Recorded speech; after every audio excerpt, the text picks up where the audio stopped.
Where I'm from, Pride wasn't really celebrated much growing up. Growing up gay in the northeast of Scotland in the late 1970s and 1980s wasn't easy. Having hidden a bit of me for quite a while, I feel like now that I'm me, people either take me or leave me, and I just continue loving being me. So I would encourage everyone to be comfortable because we are not the outsiders anymore. Yeah, it would save a lot of people from going through like difficult things if they could just sit and be able to see someone like them.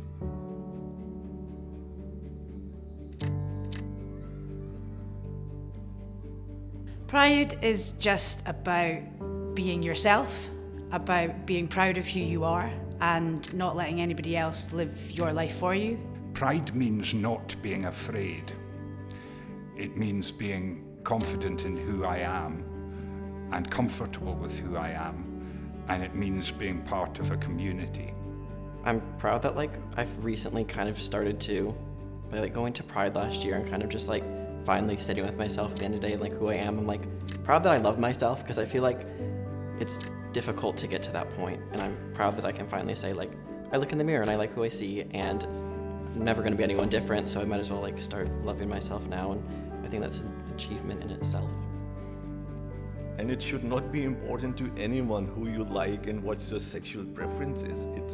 It's laughable. I would say it's absurd, to be very honest. It's showing that you should be proud, that you need to be yourself. You need you don't need to hesitate while you talk, while you sleep, while you work. So for me, pride is just to be yourself and to get the best out of yourself, without restricting anything or any thought to restrict your progress. That's pride for me.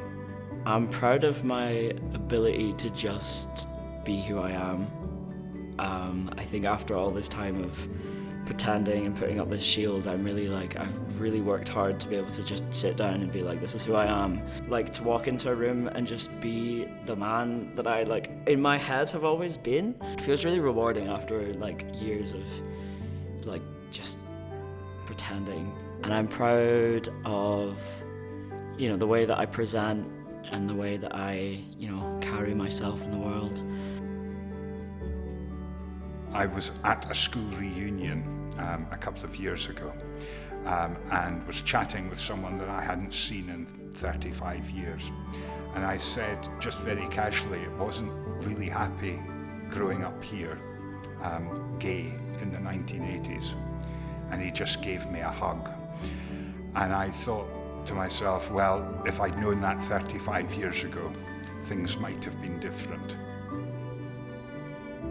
When you first come out, it seems like a big thing, and it's just so hard to tell someone just I'm gay. It's so difficult for the first couple times, but then after first 15 times, and now it's just something I don't feel the need to mention. It's just part of me. But I think for a while, just even able to vocalize that part of me was so difficult.